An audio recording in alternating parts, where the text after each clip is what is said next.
Okay. So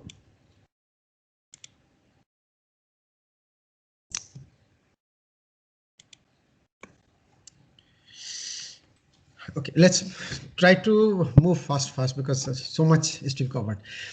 Now, when you think of starting a company, definitely accounting should be at the back of your mind. But before that, you want to know how much money I need to start the business. Where all money will be necessary, and how do I come up with a ballpark?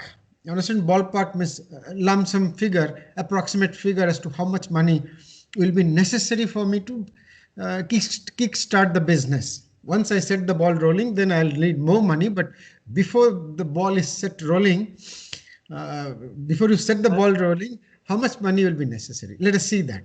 Now, to see that, I'll give a very Sir, simple example. Yes, is the slide being shared or not, sir? I couldn't see. share is being shared. Okay, let me share it again. Let me pull it down and then share it again. I don't know why, but it shows that I'm sharing, and I'm actually sharing. Can you see?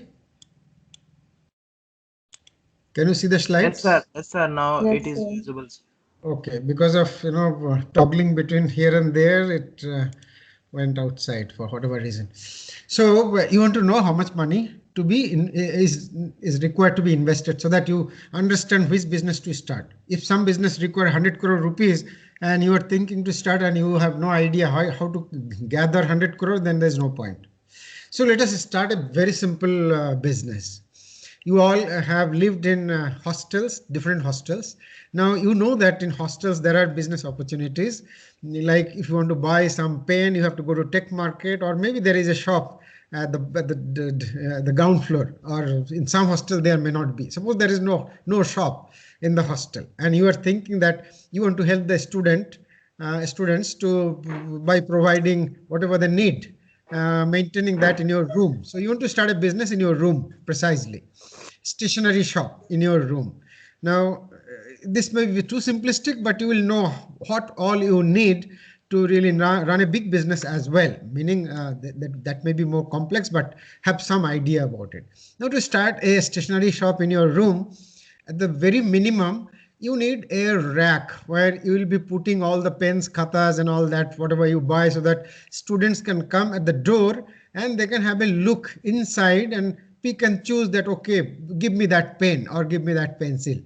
Then you need a counter. You don't really want to allow everybody, and then uh, on your study table you cannot do the estimate. So there will be a counter where you will keep the things and people will put the money. You will take the money, give the change, return the change, etc., etc. So you need a counter.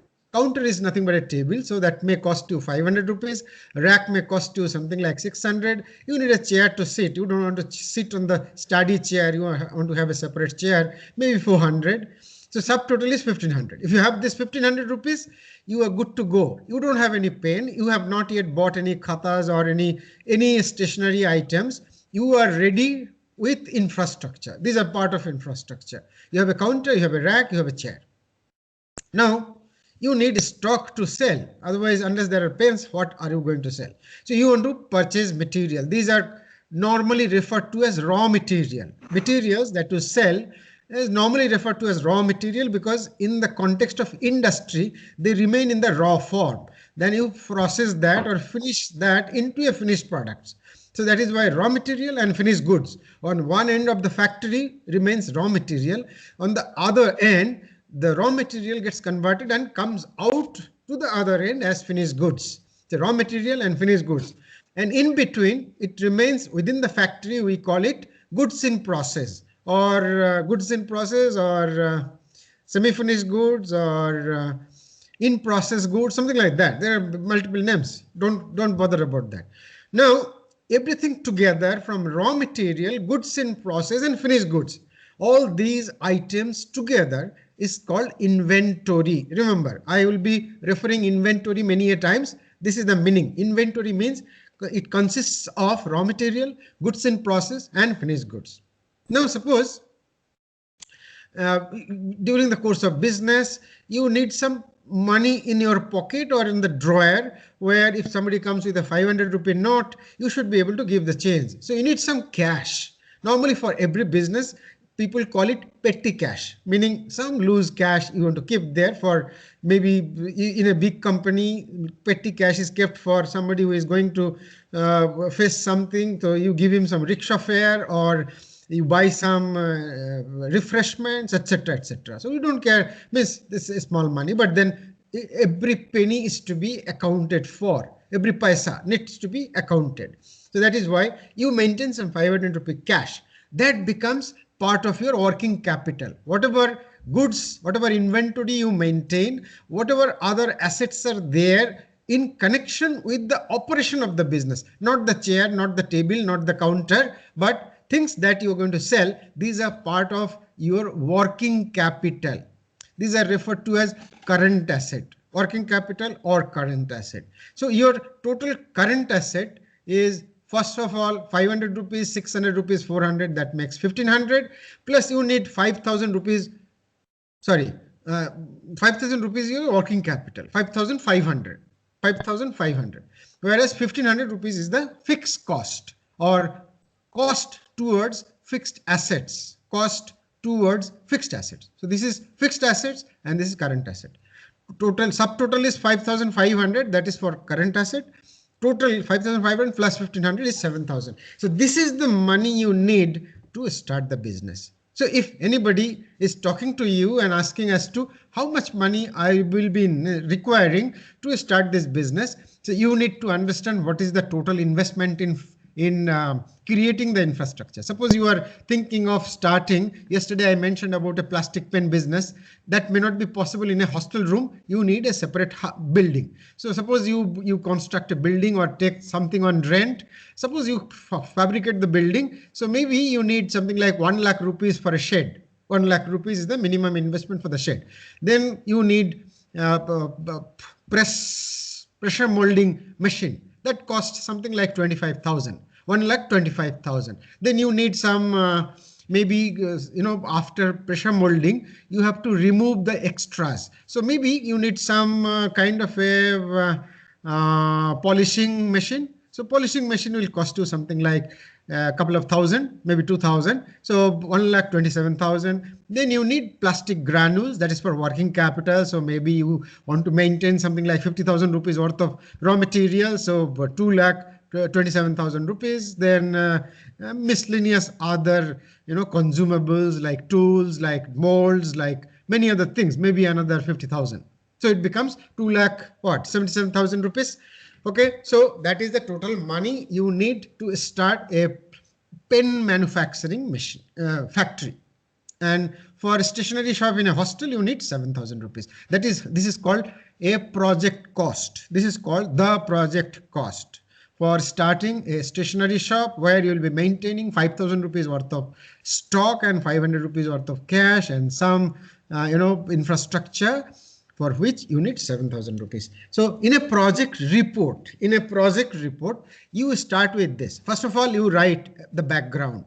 What is the background? You write that in the hostel there are 300 plus boarders, and they hardly have any time. They are bogged down with the studies. So if they have to buy something, they have to go to tech market or Gol Bazaar. So that is kind of killing their time, and most of the time people hesitate to go. So they have a huge pain. And I'm going to alleviate that pain by making these products available right inside the hostel. So I'm going to start a stationery shop. So background is made, meaning there is a compelling reason. There is a compelling reason for you to think that a stationery shop is necessary within the hostel, and you are going to do that. And people have a pain. You are going to alleviate that pain. Done. Second is how much money you need to start the business. So you prepare a project cost estimate. This is too simplistic. As I said, for plastic pen manufacturing or slightly more complex, and for real business, it will be much more complex. For a software company, your infrastructure will be, suppose you don't want to build a building for software company. Normally you get it on rent. So there may be monthly rent of say 10,000 rupees, but the 10,000 rupees is an expense. It does not come in the infrastructure cost. Okay, that is part of expense. Now, what you need infrastructure wise, you need some computers.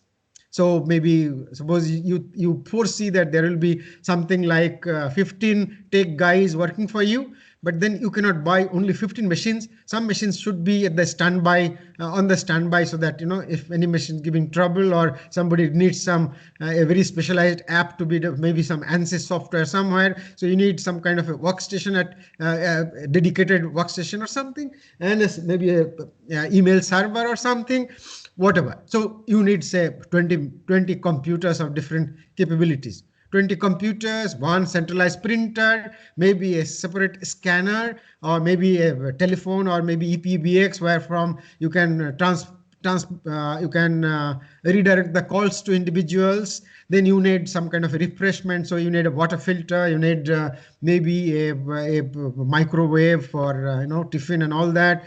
You need tables where people will be sitting, where computers will be there with drawers, blah blah blah blah. So all of that, make aggregate of that or sum total of that is the infrastructural cost. What is the recurring cost? You need papers, you need CDs, you need softwares. Software is infrastructure. At the beginning, you need maybe MS Office, maybe Unix, maybe Linux, maybe some databases, maybe say Oracle or something, I don't know, and whatnot. All these softwares and hardware together will constitute the cost of infrastructure. Then maybe a Xerox machine, maybe or may not be. Telephones on every table, and then some almirah, because you want to keep the precious thing, pricey things protected. Then likewise. Okay, so that is the infrastructure cost. Recurring cost will be, as I said, papers, pens, then CDs, then maybe some tiffin for the employees, maybe what else? Cartridges, etc. Internet These are recurring. connectivity. Yeah. Internet connectivity. Right, very right, very right, very good that you have that thought. Internet connectivity, so data cost will be one of them. Then your website maintenance, there will be some domain name registration fees, then whole hosting charge, then whatnot. Likewise. So all those are expenses. Telephone expenses is one of the major expenses, recurring expenses. Telephone charge, electricity charge, then water charge in centralized place, water charge. Then there will be a security guard, so you have to pay him. And more importantly, most importantly, not more, most importantly, one of the most important recurring expense is the salary to the tech guys. You have so many guys working for you. Every month you have to pay salary, maybe 50,000, maybe 1 lakh. So total, maybe for 15 guys, you may end up paying something like 12 lakh rupees a month. So that is the major recurring expenses. And that is called operating expenses. We'll define operating expenses moving forward. So all those expenses to be estimated to understand how much money you're going to make in a month or in a year. Suppose your revenue or your sales is suppose 20 lakh, and your salary expenses is say 12 lakhs. So 8 lakh rupees is the operating profit. But then out of operating profit, you have to meet your electricity expenses, internet expenses, then hosting charge, then database or server charge, cloud server charge, and things like that. All other rent is a major, like 10,000. I said monthly rent is 10,000. So all of that will be added together. These are operating expenses. You are going to deduct these operating expenses from the 8 lakh rupees that remains. So whatever remains, that will be operating, that will be profit before tax. We'll come to that gradually. Okay, so this is how it looks like. Long-term fixed asset and short-term, that is current asset. We have already discussed this. I don't want to waste more time. Fixed assets are assets which remains with the company for more than 1 year. More precisely, fixed assets are those assets that facilitate your business, but you don't sell them as your main activity of the business. Suppose you have a Xerox machine. You don't sell Xerox machine, but then the Xerox machine may be facilitating your business. So that is a fixed asset. But things that you sell are your current asset. Like say, if you are a stationery shop owner, obviously you don't sell the chair, the counter, the table, but you sell pens, you sell khatas and other things. These are your current assets. They are normally expected to be with the company for less than a year. If anything is remaining more than a year, then normally they are classified as fixed asset or long-term asset. Now you need 7,000 rupees, but you look into your bank account and all other sources, you find that you can arrange barely 3,000 rupees and not beyond that. You don't have any source to get more money. Now you need 7,000 rupees. Without that, you cannot start. So what to do? You approach to many friends. One friend, maybe say some Rohit, he tells you that, okay, I'll give you 4,000 rupees. Don't worry. But you start because you are going to do a nice social job, because we don't have to really travel up to tech market to buy something during rainy season, during winter season, during hot summer. So you are giving a service, wonderful service. So I'm going to give you a loan of rupees 4,000. You have to pay me with interest, maybe 10%. You pay 10% interest. Whatever profit you make, I don't care. But pay me 400 rupees interest at the end of the year. I'll be glad. And you should repay this loan every year, some money. Whenever you make profit, you gradually, means slowly, you repay. You don't have to repay once. That is called bullet payment in one shot. You don't have to pay, but you can pay in installment, maybe 2,000 rupees every year in 2 years. Okay, that is the arrangement. So that is called financial closure of the business. You have some business in mind, some whatever stationery shop or plastic pen or maybe software company. Now you estimated that this is the total requirement of fund. Then you assess as to how much money you can bring from your own source. Then you see that, okay, I can bring this, but I have a shortfall of this amount of money. When you see that there is a shortfall, then you approach to different parties, maybe bank, maybe friends, maybe investors. When all the money is arranged, suppose you need 1 crore rupees and you have already tied up, meaning you have approached to different parties and they agreed, and you see that all 1 crore rupees has been arranged or somebody committed. That is called financial closure of a project or a business, meaning you have achieved or reached financial closure of the business. Now let us prepare the balance sheet.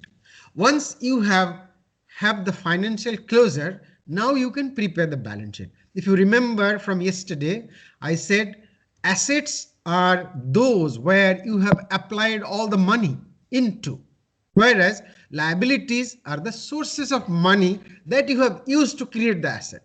So let us talk about liability first at the bottom. Though in traditional balance sheet, you will find they start with assets, sometimes from liability, nothing sacrosanct, but there is always a tradition. So liability comes at the bottom, and at the top of liability is actually owner's capital. I have written that at the bottom. So that is also a kind of a tradition, or say standard. So most of the people start with owner's equity. Owner's equity means how much money the owner has brought in plus what is the accumulated profit over the years. Because this is a new business, there is no accumulation of profit. So this is just starting. Let us see where do we stand. That is what is a balance sheet. What is a balance sheet called? A balance sheet is known as a snapshot of assets and liability at a particular point of time. So you are starting a business. Today it is what? 21st of January. You are starting the business. So today you have you talked to Rohit, and Rohit said, yes, I'll give you 4,000. So you are elated that I am going to eventually start the business. Let me see my asset liability status as of today.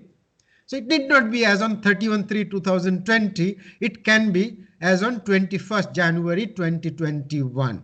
Okay. So you see the liability, meaning what is my sources of money? Long-term loan from, so okay, let us start from beginning. Accounts payable, actually business is yet to start. That is why there is no account payable. Short-term bank loan nil. Long-term bank liabilities is not there. So only thing is there is the other loan from Rohit. That is 4,000 rupees. And owner's equity, because you are bringing in 3,000 rupees. That is why owner's equity is 3,000. Total is 7,000. Where you have applied those money. Number one, you are maintaining a cash of 500 rupees. You look into the balance, into your cash box, count the cash. You find that there are 500 rupees there. Account receivable is yet to come because business has not yet started. Inventory, you have already bought pens, papers, etc., etc., worth 5,000 rupees.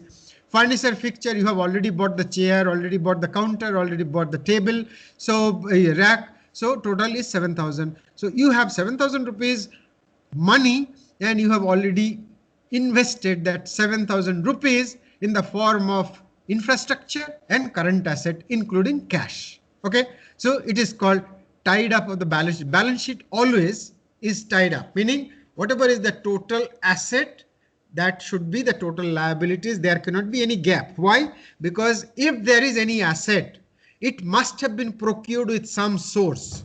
So sources and application must apply. They are just the counterpoint. They're not different. This is the total source of money, and this is where the money actually have been invested. Monies have been invested or kept. So together it is there. Right. You have now started the business on 1st of April 2020. Not 2020, today. Whatever, let it be 2020. Otherwise, every time I'll make unnecessary references. This is based on previous semester's data. I did not change because still a financial year is not over. This financial year will be over on 31st of March 2021. So that data remains valid. Okay. Now you started the business, and business is doing kind of brisk business. People are coming, people are buying, everybody is happy. So you are also happy. You are attending class and selling goods. But then most of the people are complaining that, I had an off period. Then I came to your shop. I didn't find anybody. So I couldn't buy. And I had to run to the class. I could not buy the khata. I had to go to class without a new khata. So I have no other option but to go to tech market. So what is the point you opening this shop? When I need the goods, I don't get. And at the last moment, if I see that your shop is closed, then I don't have the time to go to tech market. So I'll never depend on your shop. Then you see that there is a reason. So I have to have the shop open 24/7, literally. So you hire a guy so that he remains during the period when you are in the class. So you pay him 5,000 rupees. So when you recruit a guy, you cannot depend on him with cash, with everything. So you want to buy a billing machine so that whenever he does a transaction, this is entered into billing machine. At the end of the day, you can match the stock, take inventory, meaning whatever inventory is there and how much is less. So you match that with cash, and you see that whatever is less, that have been sold, and the money is there in the cash box. So for that, you need a cash machine as well, meaning billing machine as well. So you buy a billing machine for maybe what is there? No, it is not there. It is yet to come. Okay, let us suppose this is the data for one particular year. You already bought the machine. So this is your sales is 5 lakh rupees in a year, and you bought material worth of 2,50,000. Get this? Your sales is 5 lakh rupees and you made total purchase of 2,50,000. If some of you think that my profit is the remaining amount, then you will be surprised that it is not the case. 5 lakh rupees minus 2,50,000 is 2,50,000. That is not the profit, because you paid salary to this guy who is running the business in your absence. That is equal to 60,000 rupees. You are paying rent to IIT 1,000 rupees a month. So total is 12,000 rupees. Now you have a closing stock at the end of the year. Suppose year ends on 31st March 2021. Suppose. So means suppose we are on 2021 31st March, you are looking back and you saw that your closing stock as on 31st March 2021 is 10,000 rupees. That means this is the stock that you bought but you could not sell during the year. This remains unsold. Obviously you go to tech market any day on 31st March or any day, you will find that a lot of stock always remains. They never empty the shop. No, on no date they will be emptying the shop. Okay, so this is the salary, then rent, then closing stock, transportation cost. Like when you go to Gol Bazaar to buy something, or you tell your staff to go to Gol Bazaar, bring some goods, he will go buy maybe auto rickshaw or rickshaw or taxi or something. Then you have paid 5,000 rupees towards that. For telephone bill you paid 3,000, electricity bill 6,000, trade license renewal 5,000. Without a trade license you cannot do any business, remember that. Now all these infrastructure that you have created, like the shelf, like the rack, like the table, chair, the investment that you made, this is also part of the business. Now you have invested money on that, and these assets at some point of time will through wear and tear, this will become damaged. So whatever money you have invested in them, you need to recover them over a period of time, because this asset will be used for maybe 5 years or so. So you would like to distribute that cost equally in this 5 years. Then whatever is the cost of every year, that becomes a current cost. So that amount will be added as depreciation. Every year there will be a small component of expense that represents the wear and tear of the fixed assets, and that you use as expense in your profit loss account. You show this as depreciation. Now, how depreciation is calculated should be another lecture, but I'll just introduce what is depreciation. I'll explain that moving forward, and then for depreciation we'll have a separate lecture, maybe tomorrow, maybe some other day.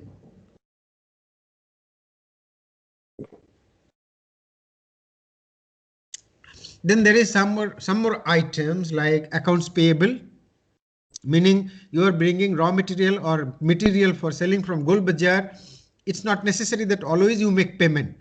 You send this guy, go bring so and so items for worth 25,000 rupees. Now, in your cash box, you see that there are only say 13,000 rupees. So you tell this guy that you bring goods worth of 25,000. So you pay him maybe 12,000 rupees later. You tell him that means you keep it on credit. So whatever remains on credit means whatever payment is due, you have to make payment. These are called accounts payable, meaning you have to pay. That is why the word payable.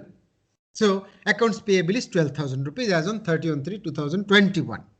Now you are selling to students. Many of the students will say, we'll pay later. Don't worry. We are there in the hostel. I'm not running away anywhere. I don't have cash on me, and you don't have that, you pay system or anything. So many guys will tell you, I'll pay later. So at any point of time, say on 31/3/2021, you see that total amount that people are yet to pay you add up to 15,000 rupees.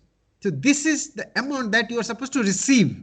That is why it's called accounts receivable. Why accounts? Meaning it is on many people, on the head of many people. That is why accounts receivable, accounts payable. Two are very different on the opposite side of balance sheet. Now there are many kinds of profit. Once you have this data, then you embark on preparing the profit loss account. While preparing the profit loss account, you will estimate gross profit. That is sales minus cost of goods sold. Then you estimate operating profit. That is gross profit minus other operating expenses. Then you prepare profit before tax, which is equal to operating profit minus interest. After you get profit before tax, you estimate net profit. That is nothing but profit before tax minus income tax. Now, if you are running the business, you are running the business for your own good. So you want to take some money out of the business. Yesterday I mentioned that business and you are two different entities. Remember this, that business and you are not the same person.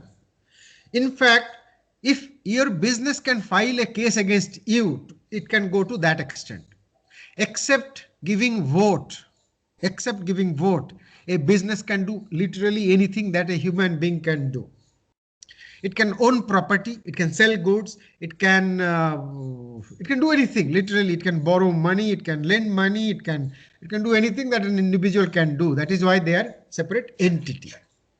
So when you want money from the business, you have to ask the business, almost like asking to your dad that give me some money. So you're going to ask your business, give me some money. And the business is going to give you money in the form of dividend. The business is going to tell you, okay, guy, you have done a wonderful job. You have made some profit for me. So take this money as dividend. So you don't literally tell them, but you work on behalf of the business and then decide that, okay, let me take a dividend of this amount. Suppose you make a profit of 3 lakh rupees. and you will be comfortable taking a dividend of say 2 lakh rupees. So you take a 2 lakh rupees dividend, rest 1 lakh rupees remains as retained earning, retained profit.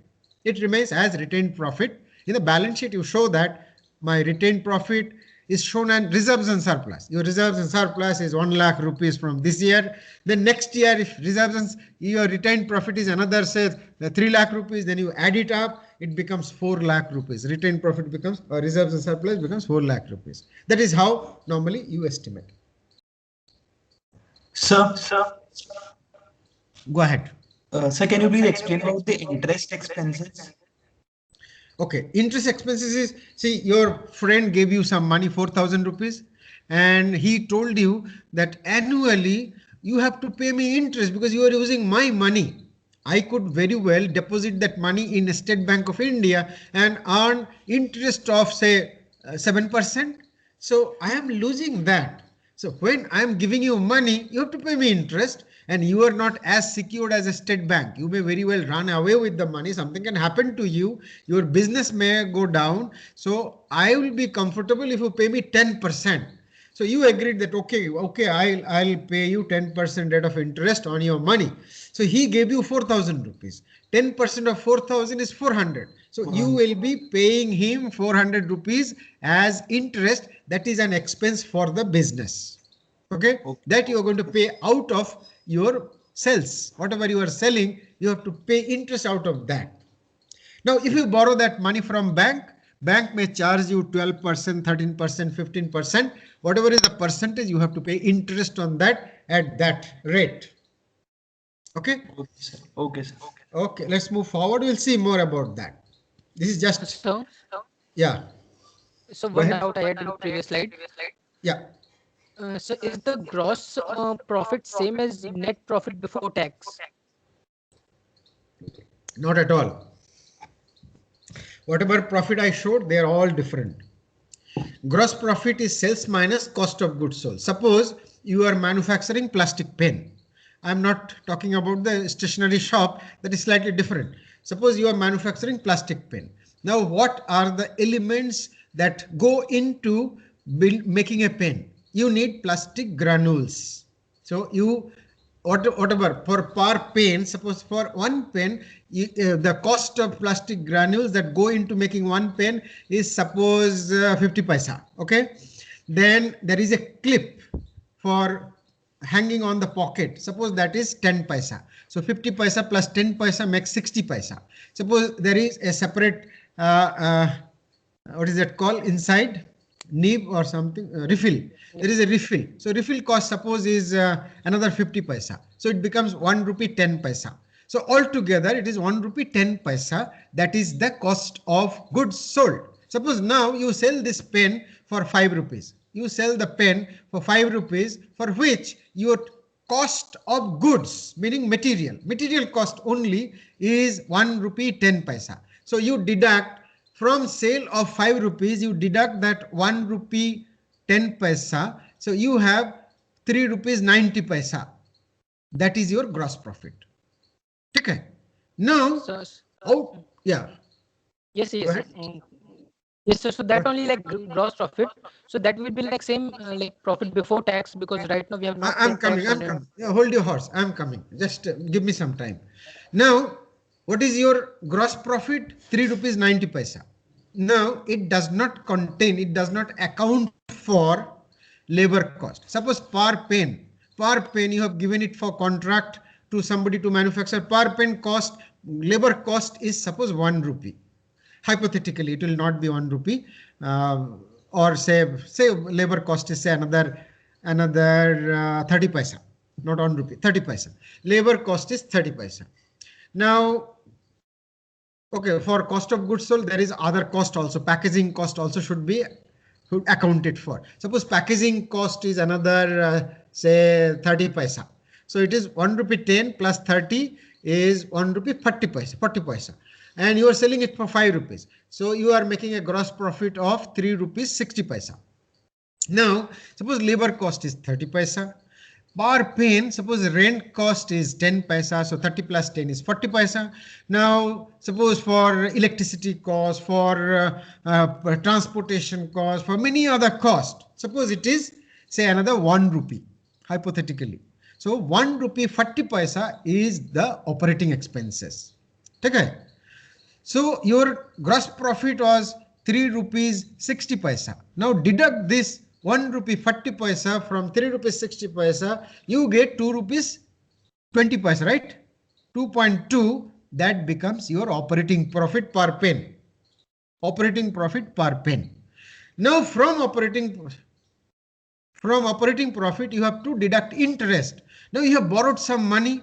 Now suppose every month you are giving some interest. So on a per pen basis, suppose your interest cost is say 20 paisa. Suppose hypothetically.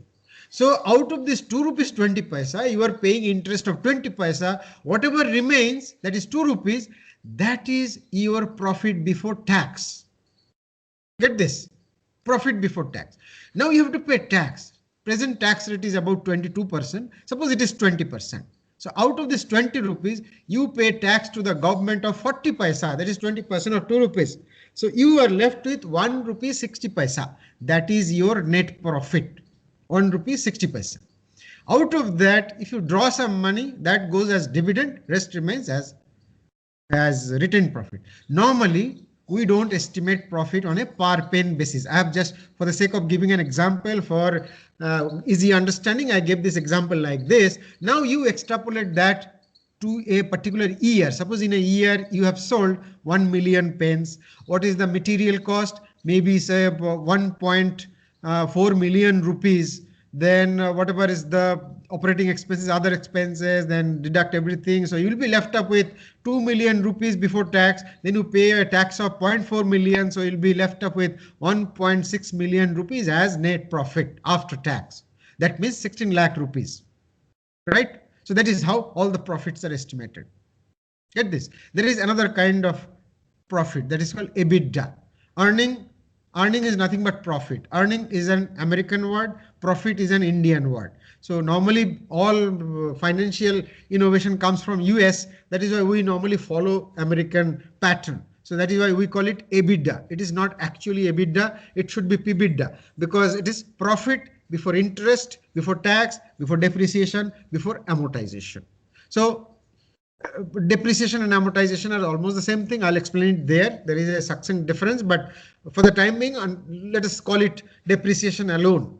So your profit before allowing interest, before allowing tax, before allowing depreciation, whatever is the profit, that is the EBITDA. So it is almost like operating profit. Operating profit minus depreciation is EBITDA. Okay. And for every profit, you can estimate margin. If you estimated gross profit divided by sales is gross profit margin. Operating profit margin is operating profit divided by sales. Denominator is always sales. Denominator is always sales. Numerator is always the profit. If net profit, if you want to estimate net profit margin, it is net profit divided by sales. Okay. Why different types of profits? It's a huge discussion. I will be discussing that in details later if I remember, but for the timing, suffice it to say that unless you estimate different profits, you won't be able to compare apple and apple, because for every company, capital structure is different. And if capital structure is different, their cost structure is different, their interest structure is different. For some company, interest is very high, some company, interest is very low. So depending on that, the comparison will vary across companies. Like say this is an example to demonstrate that the utility of different kinds of profit. I have compared between Mahindra and Mahindra, Tata Motors, Maruti Suzuki across 2 years, same 2 years. For Mahindra, total sales were 950 crore and then 1047 crore and the like. Then I have estimated the operating profit and operating profit margin. Look at the margin. Mahindra has the best margin, 15.47, 14.30, etc. Whereas Tata Motor has the worst margin in operating level. But then they have positive operating profit. Whereas Maruti has kind of good operating profit percentage. Then estimate interest. See, Mahindra has the highest interest payment. No, sorry. Almost 60, 50, then 72, 57, then 1 crore, zero point 0 crore. Maruti has almost no loan, almost no loan. This is the interest on loan. So interest percentage to operating profit, Mahindra has the largest, Tata Motors has low, and Maruti has very low. Now look at the net profit. You will understand the utility of those profits. See, Maruti has almost no debt. That is why even though their operating profit margin is not so great, but their net profit is great. See the net profit. See the net profit for Maruti, net profit margin is 7% and 9%. I think this is percent. I might have made a mistake by showing in fraction. It should be percentage. So it should be 7%, 9%. Whereas Mahindra has almost no profit. Tata has zero profit, negative profit, means they are in the loss. And that is why Maruti's share price is 7,000 rupees. Mahindra share price is only 600 rupees, whereas Tata's share price is only 148. Now, if somebody wanted to decide based on sales, look at the sales data. Tata Motors has high sales, 3,019. I think this data is not right. This is a quarterly sales, I believe, because total sales of Tata Motors is in the range of 30,000 crore to 50,000 crore. If you think in terms of consolidated profit, even Maruti also. This is not net sales. This data is wrong. Operating profit, wrong or right, whatever. Just go for a comparative study. Don't look at the absolute value of the data. So absolute value, if you look at on a comparative basis, Tata Motors has the best of sales, worst of profit. That is why the share price is worst, even though sales is best. So people don't depend on sales. People don't depend on operating profit alone. They also see profit before tax, they see profit after tax, the net profit margin, they see all of that. Only then they make a decision. We'll discuss, if there is time, we'll discuss about this later. I'm not very sure whether time will be there, but if anybody has specific question, you should ask me later after we finish balance sheet, profit loss account and cash flow statement.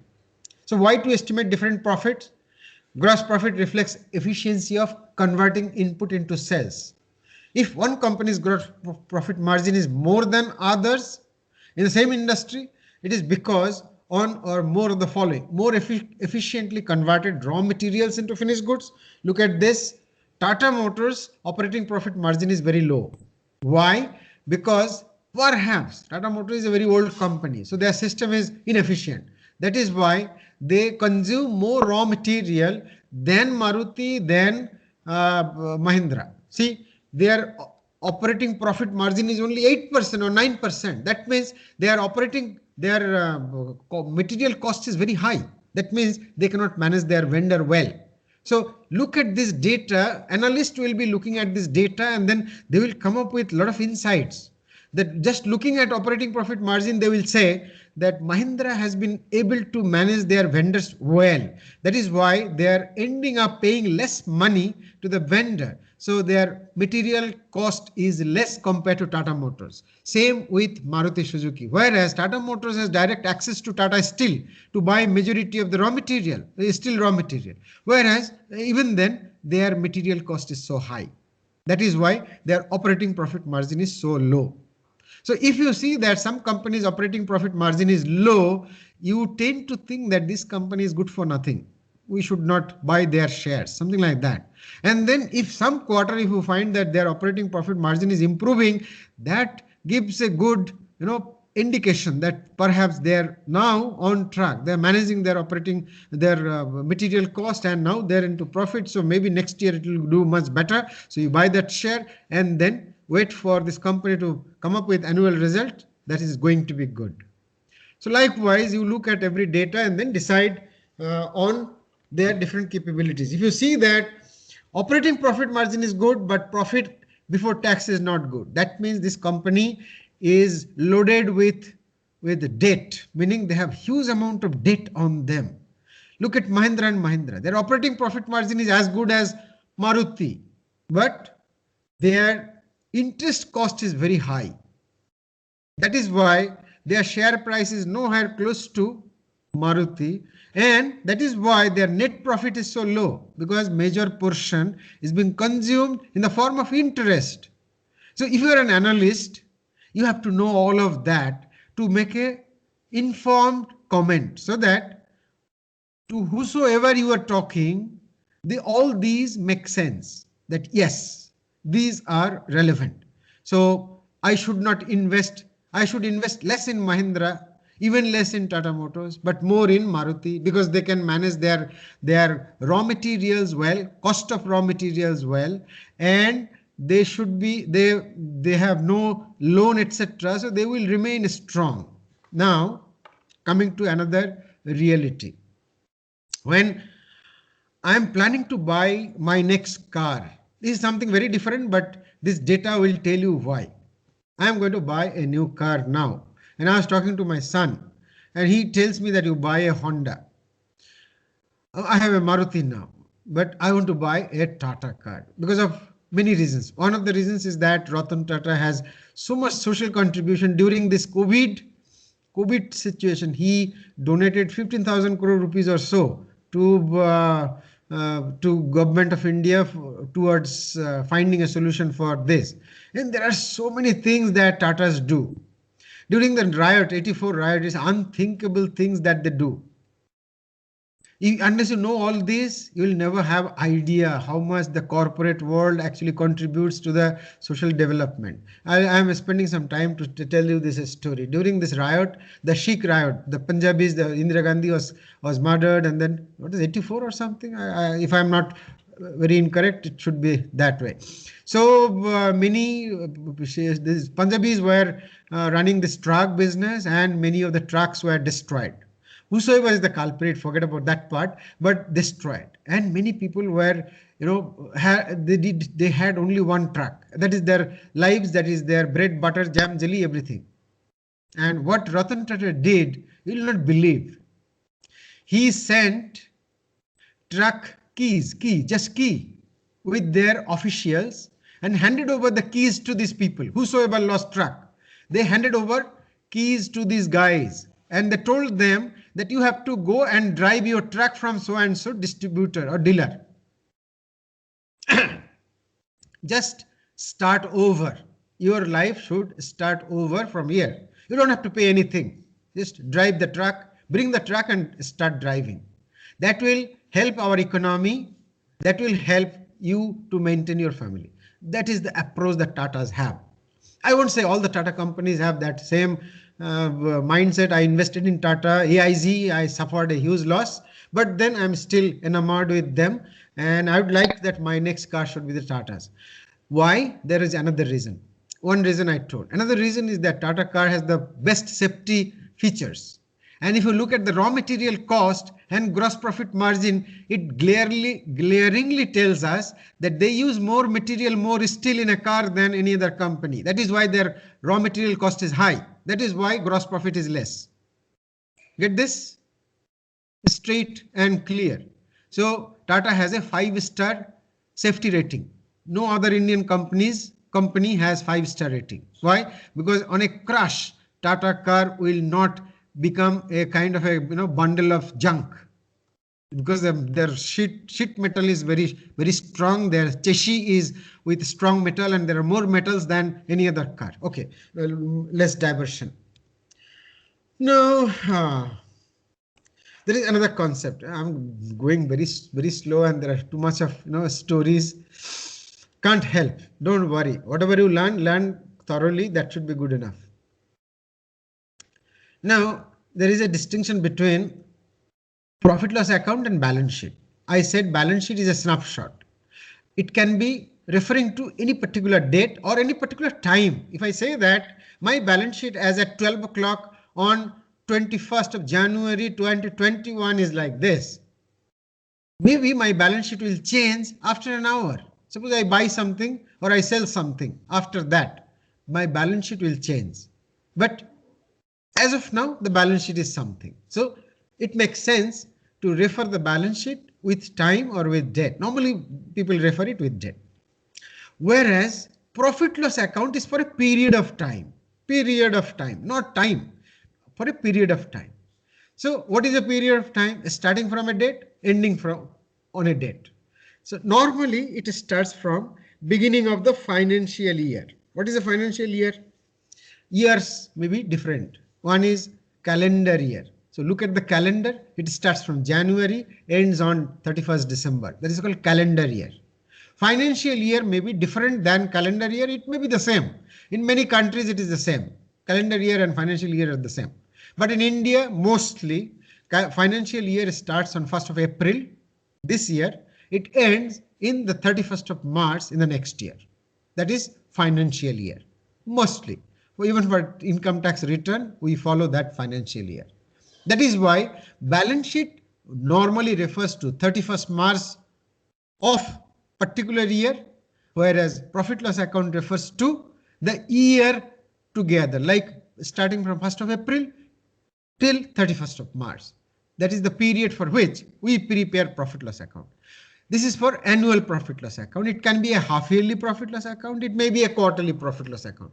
Like at present, companies are publishing December quarter results that began on 1st of October and ended on 31st of December. So this is a quarterly operating statement or profit loss account. Sometimes it is called operating statement. Forget about that part, whatever.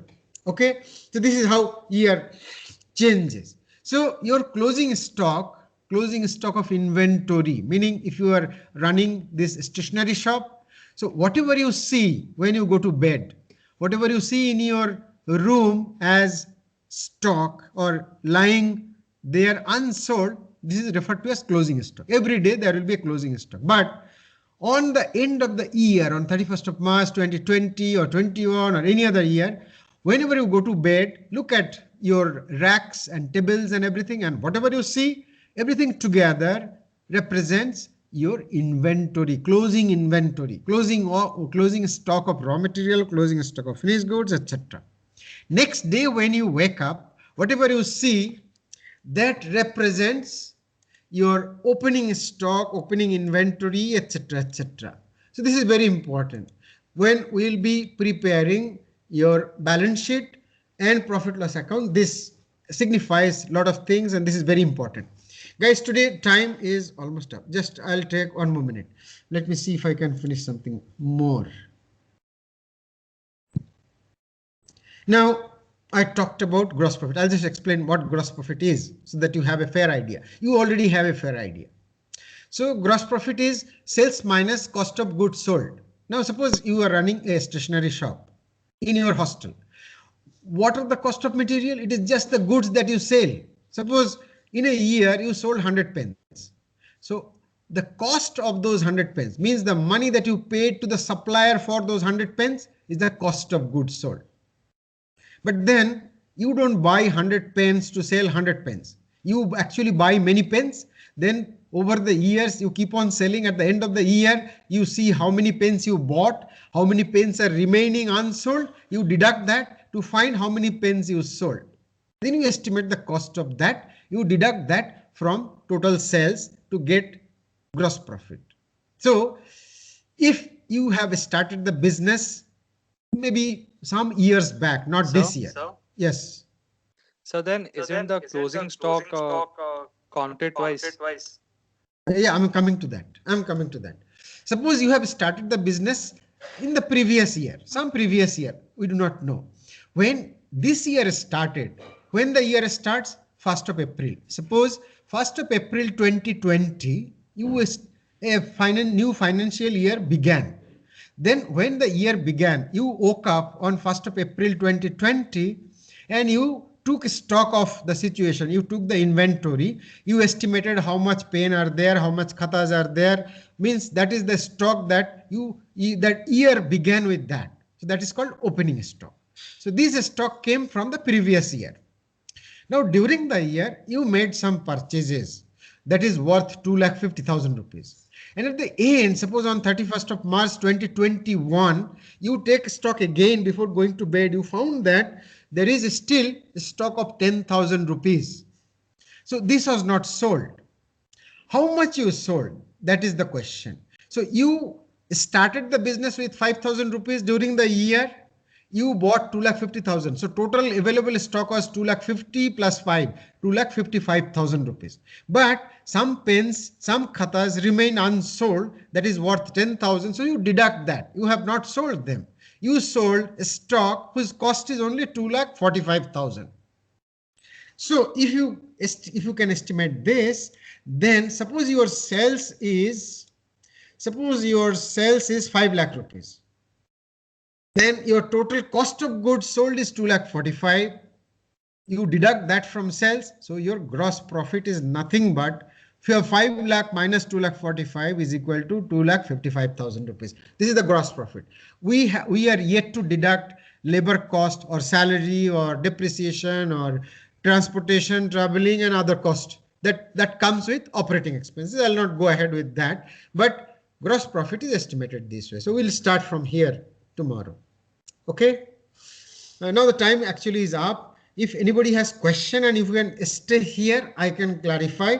Other people may leave if they have a class. Sir, can you go to the first balance sheet? Sure. Yeah, this is the one. No, sir, which had 5 lakh rupees and the different profit. Oh, that is not balance sheet.